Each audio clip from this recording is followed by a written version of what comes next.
আজকে বাংলাদেশের কোনো মানুষেরই জানমালের কোনো নিরাপত্তা নাই, কিন্তু নির্বাচিত নয়, জনগণের ভোটে নির্বাচিত নয়, স্বঘোষিত প্রধানমন্ত্রীর নিরাপত্তা নিয়ে সবাই উদ্বিগ্ন।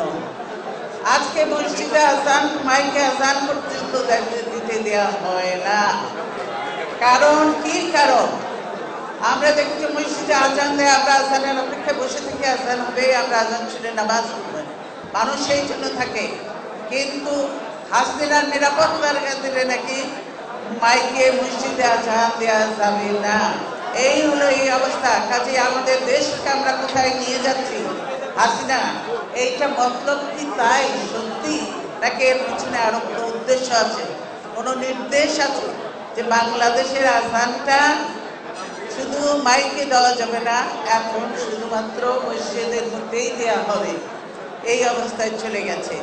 এবং আমি শুধু মসজিদদের মুসলমানের কথা বলবো না, এই যে অন্যান্য কমিউনিটি আছে, বিশেষ করে কয়েকদিন আগে হিন্দুরা তারা প্রতিবাদ করেছে, দেখেছেন তাদের মন্দির ভেঙেছে, তাদের বাড়িঘর জমি জায়গা দখল করেছে, তাদের উপরে চলছে অত্যাচার জুলুম, প্রতিনিয়ত তাদের মেয়েরা অত্যাচারিত হচ্ছে, নির্যাতিত হচ্ছে, তারা প্রতিবাদ পর্যন্ত করেছে, কিন্তু কাউকে কোনো গ্রেফতার করেনি। কেন? এই ছাত্রলীগ এই ঘটনাগুলো ঘটাচ্ছে, ছাত্রলীগের পিছনে জড়িত, তাই ছাত্রলীগের লোকজনকে ধরা হয় না, কিছু বলা হয় না। আজকে ছাত্রলীগ সারা দেশে দখল, অত্যাচার, জুলুম, নারী নির্যাতন সব কিছু করে যাচ্ছে। এরা সব অপরাধ থেকে মাফি পাচ্ছে।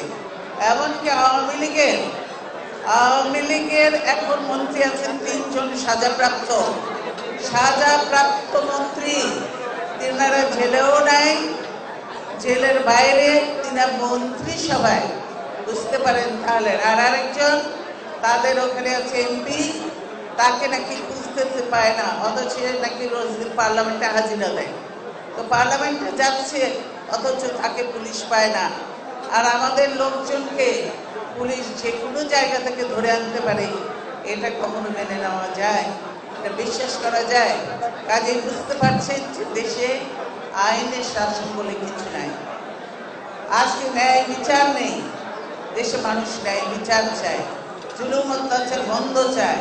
কিন্তু হাসিনার অধীনে জুলুম অত্যাচার, লুটপাট বন্ধ হবে না, লুটপাট বেড়েই চলেছে। কালকে পত্রিকায় ছিল এখন অবাধে লুটপাট চলছে, কাজে সারা দেশকে দেউলিয়া করে ফেলেছে।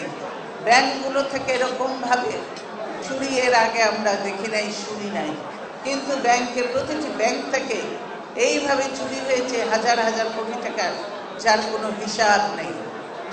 আজ পর্যন্ত আমাদের নেতা জেলে রয়েছেন শফিক রহমান, তিনি একজন সাংবাদিক, তিনি রাজনীতি করেন না, কোনো দলের সঙ্গে তিনি সেইভাবে সম্পৃক্ত নন। আমাদের সঙ্গে একটু জানাশোনা আছে মোটামুটি। শফিক রহমানের দোষ কি? শফিক রহমান হলো হাসনার ছেলে জয়, যে 300 মিলিয়ন ডলার, প্রায় 2,500 কোটি টাকা লোপাট করেছে, এবং এটা নিয়ে তদন্ত চলছে আমেরিকায়। এই কাগজগুলি তার কাছে ছিল। এই কাগজগুলি কেন তিনি রেখেছিলেন? এই অপরাধে আজকে জেল খাটতে হচ্ছে। এই হলো বিচার। তাহলে আমরা মনে করি জয়কেও এখানে আনা উচিত এবং জয়েরও বিচার করা উচিত, নাহলে ন্যায় বিচার হয় না। প্রিয় ভাইয়েরা, পবিত্র রমজান মাস আমি আর বক্তব্য দেব না। আমি শুধু বলবো, আপনারা ঢাকা শহরকে আরো শক্তিশালী করতে হবে, ঐক্যবদ্ধ হতে হবে, এবং ঢাকা শহরকে শক্তিশালী করলে, ঐক্যবদ্ধ হলে, জনগণের সাথে মিশলে শুধুমাত্র আমরা জনগণের অধিকার ফিরিয়ে আনতে পারবো। তাই আমি আপনাদের সকলকে ধন্যবাদ জানিয়ে আমি আমার বক্তব্য শেষ করছি। আল্লাহ হাফেজ। বাংলাদেশ জিন্দাবাদ। ঢাকা মহানগরী জিন্দাবাদ।